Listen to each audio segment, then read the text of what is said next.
Assalamualaikum warahmatullahi wabarakatuh. Perkenalkan, kami dari kelompok 4, Fakultas Teknik Sipil, Universitas Majalengka, semester 3. Saya di sini Ari Ayu Arimba, NPM 2015110017, bersama rekan saya. Di sini kami akan mempresentasikan 5 contoh penerapan LOT pada smart home, dilanjutkan dengan poin inti pembahasan untuk sistem basis LOT pada bangunan perpustakaan kota. Dimulai dari presentasi paper implementasi smart home menggunakan Internet of Things.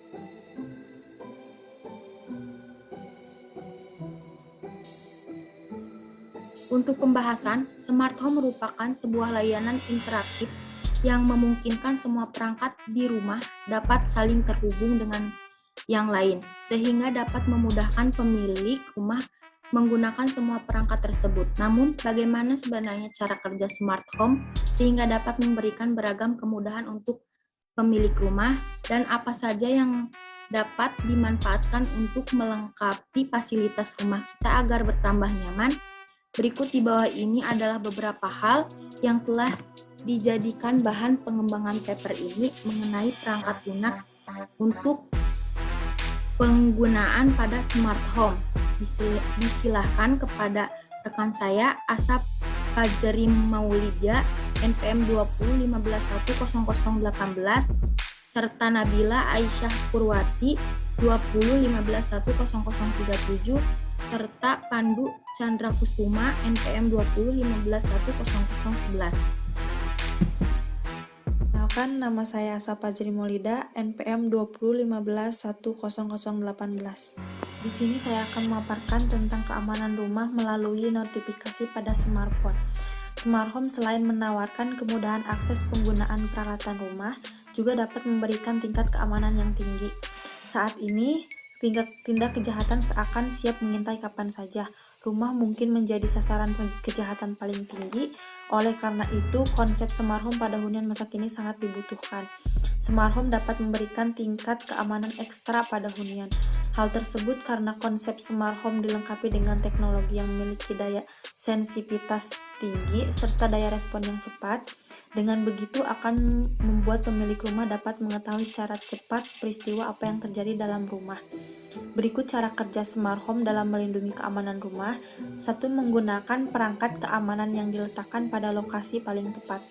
Misalnya untuk mengawasi area halaman rumah, sebaiknya pasang alat yang bernama smart camera.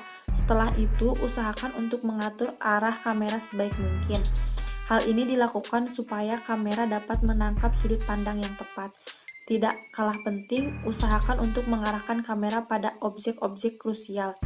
Misalnya pada bagian yang sering menjadi sasaran para penjahat, termasuk jendela, pintu rumah, dan gerbang depan. Ketika kamera berhasil menangkap sebuah gerakan, maka pemilik rumah akan otomatis mendapatkan notifikasi pada smartphone. 2. Rumah selalu terkoneksi dengan jaringan Wi-Fi. Penting untuk diketahui jika semua perangkat smart home akan bekerja maksimal dengan bantuan koneksi internet sebagai pendukungnya. Oleh sebab itu, dibutuhkan koneksi internet yang berjalan 24 jam. Hal ini supaya perangkat dalam rumah dapat segera mengirimkan pesan ke smartphone jika suatu saat rumah dalam bahaya. Selain itu, koneksi internet juga dapat dimanfaatkan untuk mengendalikan rumah, misalnya memutuskan aliran listrik rumah sehingga tagihan listrik akhir bulan tidak membengkak. Bahkan dapat dipakai juga untuk melakukan video call dengan orang rumah menggunakan smart camera. 3. Kemudahan pengendalian lampu rumah. Cara kerja smart home untuk meningkatkan keamanan rumah juga dapat terlihat dalam kemudahannya. Dalam pengendalian lampu rumah dapat diatur menyala atau mati pada saat tertentu. Misalnya, jika ingin meninggalkan rumah untuk melakukan beberapa aktivitas apapun, bisa saat ingin pergi ke kantor, berlibur dengan waktu cukup yang lama, atau sekadar jalan-jalan keluar rumah. Ketika pemilik rumah tidak ada di rumah, lampu bahkan bisa diatur untuk menyala secara otomatis. Ini akan membuat orang yang lain berbuat kejahatan merasa segan untuk masuk rumah. Hal ini tentu saja karena mereka mendapati lampu rumah yang menyala. Mengidentifikasi pemilik rumah ada di dalam. Padahal sebetulnya pemilik rumah tidak sedang berada di tempat. Sistem keamanan seperti ini sangat cocok diterapkan di rumah-rumah perkotaan yang cukup rawan tindak kejahatan. 4. Pemasangan sensor pada pintu rumah. Smart home juga memberikan keamanan pada pemilik rumah dengan cara melengkapi pintu dengan sensor khusus. Hal ini menyebabkan siapa saja yang akan masuk rumah bisa langsung dideteksi oleh pemilik rumah. Notifikasi akan muncul pada smartphone jika ada yang mencoba masuk rumah, lengkap dengan gambar orang tersebut, sehingga bukan hanya keamanan saja yang diperoleh, namun juga tingkat privasi tinggi bisa dimiliki peminat rumah pintar smartphone. Namun, lagi-lagi hal ini bisa berjalan lancar hanya jika koneksi internet dengan rumah berjalan dengan baik, serta penggunaan perangkat khusus yang berteknologi tinggi. Assalamualaikum warahmatullahi wabarakatuh. Perkenalkan, nama saya Pandu Chandra Sukma, NPM 20 15 10011. Nomor 2, Google Nest Mini kendalikan smart home dengan perintah suara.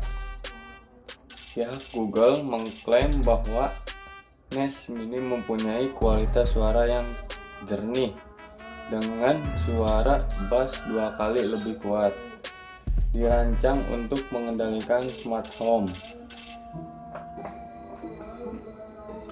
Bantuan handsfree dari Google Assistant dalam bahasa Indonesia dan desain yang kompak serta ramah lingkungan. Bagian utama speaker pintar ini dilapisi bahan kain yang awet, di mana 100% terbuat dari botol plastik daur ulang. Penutup eksternalnya terbuat dari kurang lebih 35% plastik daur ulang pasca konsumsi. Perangkat ini berbentuk bulan dengan diameter 98 mm dan tinggi 42 mm yang ukurannya tidak terlalu besar sehingga tidak akan terlalu memakan tempat. Namun Google Nest Mini ini tidak dibekali dengan baterai sehingga harus selalu terhubung dengan kabel daya hingga jangkauan 1,5 meter. Mickey Kim selaku Direktur of Apak Business Google Hardware mengatakan bahwa misi Google adalah membangun ekosistem yang lebih bermanfaat bagi konsumen dan merasa sangat dapat meluncurkan Nest Mini ke Indonesia.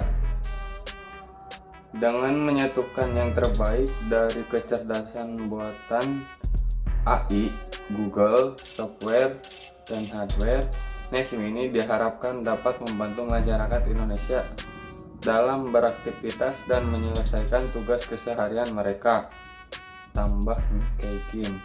Sementara itu, pihak Google mengklaim bahwa Nest Mini ini dirancang untuk beragam perangkat smart home di mana penggunanya dapat mengendalikan ribuan perangkat dari berbagai merek seperti Xiaomi hingga Philips Hue.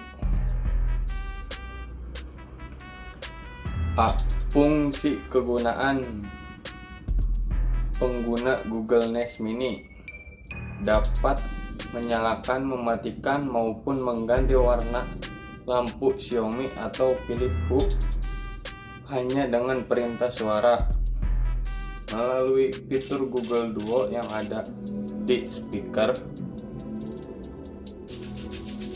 pintar ini. Pengguna dapat memanggil perangkat dari aplikasi Google Home atau menggunakan fitur intercom untuk berkomunikasi antar speaker Nest. Dengan perintah suara, pengguna dapat memanfaatkan Google Nest Mini untuk membantu dalam meningkatkan produktivitas seperti menyetel alarm, pengingat, penghitung mundur, hingga membuat daftar belanja.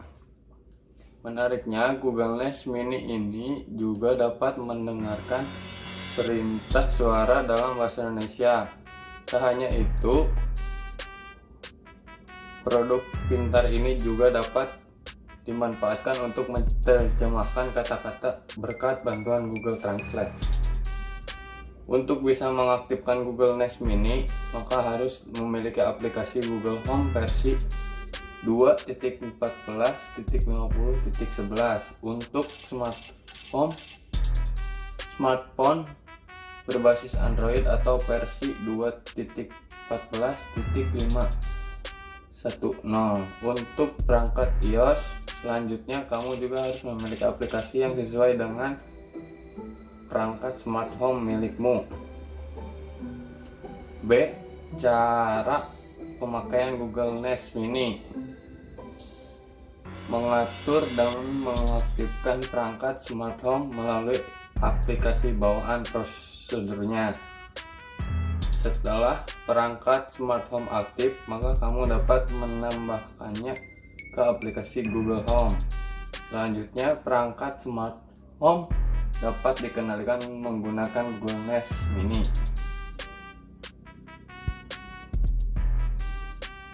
Assalamualaikum warahmatullahi wabarakatuh. Perkenalkan, nama saya Nabila Syakurwati, NIM 2015111037. Saya akan menjelaskan tentang paper smartphone sipil. 3. Smart Garage Door. Pembukaan pintu garasi pintar Tailwind IQ3 memiliki fitur-fitur unik. Jika memiliki ponsel Android, ponsel ini dapat menggunakan koneksi Bluetooth mobil untuk memicu pintu garasi membuka dan menutup secara otomatis saat tiba atau meninggalkan rumah. Ini pintar dan berfungsi dengan baik, tetapi tidak dapat menyesuaikan rentang pengaktifannya. Seperti banyak pembuka pintu garasi pintar lainnya, memasang IQ3 tidak seintuitif yang diinginkan. Tetapi setelah dipasang, itu bekerja dengan hampir sempurna. Semua menyukai aplikasi, notifikasi, dan kompatibilasinya yang sederhana dengan Alexa, Google Assistant, SmartThings, dan IFTTT. Juga membeli versi yang berfungsi dengan 1, 2, atau 3 pintu garasi. Seperti namanya, sistem bernama Smart Garage Door merupakan sistem IoT yang dapat memonitor status pintu garasi sekaligus membukanya dengan fitur scanner sidik jari. Apabila penerapan sistem ini, kita bisa memonitor garasi dimanapun berada melalui ponsel. Untuk akses pembukanya juga akan lebih aman, karena harus melalui scan sidik jari yang ada di ponsel kita. Cara ini akan menginformasikan Anda yang tidak tahu ketika ada akses paksa dari pihak-pihak yang berusaha masuk ke garasi. 4.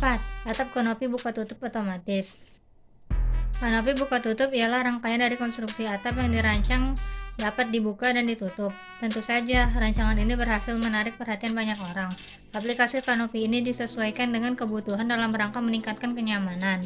Kanopi buka tutup ialah rangkaian dari konstruksi atap yang dirancang dan dapat dibuka tutup. Tentu saja, rancangan ini berhasil menarik perhatian banyak orang.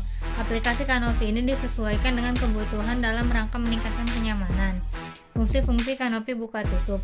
Sebenarnya banyak sekali fungsi kanopi buka tutup ini, diantaranya bisa dimanfaatkan untuk atap carport. Dapat digunakan sebagai atap dapur, koridor, area jemuran pakaian, garasi, teras, kolam renang, void, hingga area lainnya. Penggunaan kanopi buka tutup lebih hemat pengeluaran listrik, terutama di siang hari. Saat kanopi dibuka, maka cahaya matahari akan masuk menerangi ruangan. Tidak perlu. Bagian kelima, mesin pagar otomatis. Pintu otomatis adalah pintu yang terbuka secara otomatis ketika didekati oleh seseorang dan bukannya dibuka secara manual. Dengan pegangan pintu atau bar, pintu otomatis telah banyak digunakan dan dibutuhkan oleh jutaan umat manusia. Namun dalam pembuatan pintu otomatis membutuhkan banyak biaya. Pintu otomatis akan terbuka ketika sensor PIE VR mendeteksi adanya objek yang berada di dekat pintu dan menutup kembali saat tidak mendeteksi adanya objek. Keberadaan pintu otomatis ini sangat memberi manfaat di dalam kehidupan manusia karena dapat memudahkan dan meringankan pekerjaan manusia ketika memasuki dan keluar dari sebuah ruangan. Baik, itulah contoh penerapan LOT pada smart home. Selanjutnya kita akan ke inti presentasi kali ini, yaitu pembangunan perpustakaan berbasis sistem LOT dengan judul Magic Library Insight. Pemaparan pertama dipersilakan kepada rekan-rekan. Terima kasih. Smart home menggunakan Internet of Things. Internet of Things merupakan suatu teknologi yang mengintegrasikan berbagai hal dengan internet menggunakan berbagai macam sensor yang hasilnya diproses menjadi suatu keluaran tertentu. Sensor-sensor yang umum digunakan antara lain RFID, infrared, GPS, maupun laser scanner. IoT ini umumnya diaplikasikan dalam dunia transportasi, lingkungan, keamanan, maupun juga smart home. IoT berpengaruh pada kehidupan manusia, di mana saat ini manusia tidak dapat terlepas dari internet. Dengan memanfaatkan IoT ini secara umum, dapat meningkatkan kualitas hidup manusia yang lebih baik. Pembangunan smart home akan membantu memudahkan kehidupan manusia, di mana dengan mengintegrasikan berbagai sensor dalam suatu jaringan, dapat melakukan berbagai macam hal seperti tracking, recognition, surveillance, dan hal lainnya. Pada bagian deskripsi subjeks, menurut pendapat dari Sutarno, NS, perpustakaan merupakan meliputi suatu ruangan, bab dari gedung atau bangunan atau gedung tersendiri yang berisi buku koleksi, yang diatur dan disusun sedemikian rupa, sehingga gampang untuk dicari dan dipergunakan kalau sewaktu-waktu dibutuhkan oleh pembaca. Lalu, bangunan perpustakaan itu termasuk bangunan jenis apa? Bangunan publik dan fasilitas umum identik dengan pusat pelayanan masyarakat, baik yang berkaitan dengan kebutuhan pemerintahan, perekonomian, keamanan, ataupun kebutuhan-kebutuhan yang lain. Dengan fasilitas-fasilitas ini, pemerintah daerah atau kota dapat mengembangkan kegiatan di segala sektor dengan selebar-selebarnya untuk mencapai kesejahteraan masyarakat seperti yang dicita-citakan. Maka dalam hal ini kita berupaya untuk semaksimal mungkin membuat suatu atau sebuah bangunan berupa perpustakaan kota yang tentunya nyaman dan memiliki berbagai fasilitas yang bermanfaat untuk masyarakat banyak. Di Majalengka sendiri, perpustakaan masih terlalu minim memiliki gedung tetap. Baik, lalu sistem fasilitas apa yang akan diaplikasikan pada bangunan perpustakaan untuk menjadi lebih menarik? Proyek kali ini kami akan memberikan fasilitas yang kita buat untuk sebuah perpustakaan ini menjadi lebih menarik. Maka dari itu kita membutuhkan aplikasi atau sistem pendukung untuk beberapa hal yang diperlukan pada proyek kali ini. Berikut adalah ide sistem fasilitas berbasis LOT untuk bangunan perpustakaan kota. Pertama, di sini ada sensor lampu baca otomatis yang diletakkan pada ruang baca. Fasilitas ini akan diberikan pada setiap meja baca, fungsinya tentu untuk membantu setiap pengunjung. Sistem kerjanya pada setiap buku akan diberi kode QR. Kode ini adalah sensor untuk menyalakan lampu pada setiap meja baca. Jika ingin mematikan atau menghidupkan, cukup untuk menempelkan kode QR pada display kecil yang ada di lampu sensor.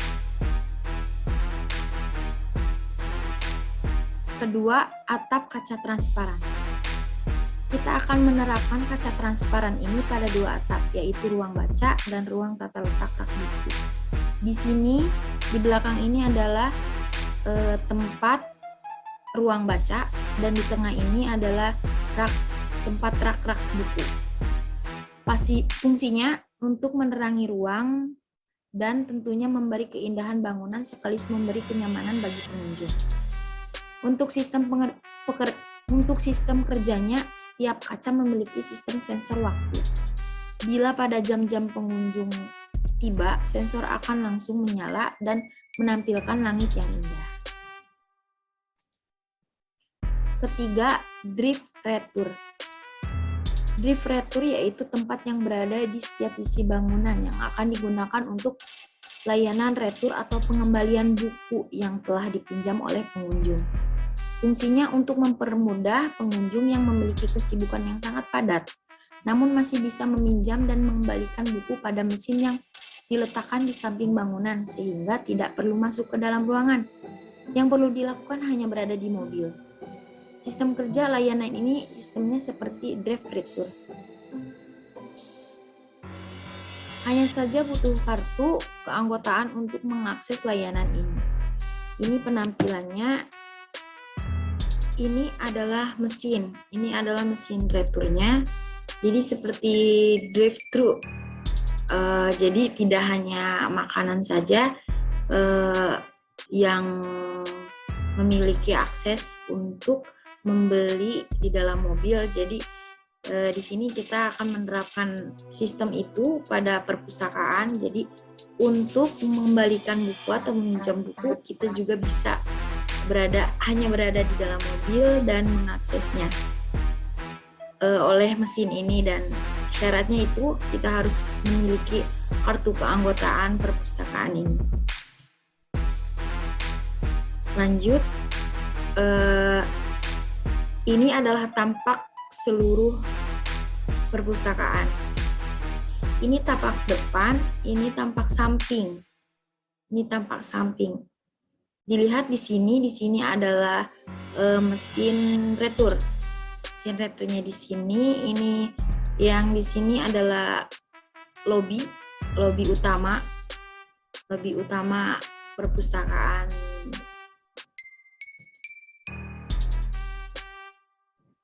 Ini denah, tampak denah seluruh perpustakaan. Di sini ini rak perpustakaan.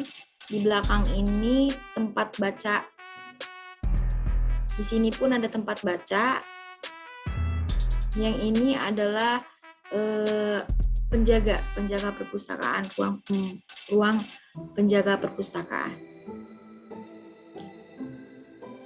Mesin retur memiliki dua ruangan ya, di sini sisi kiri dan sisi kanan.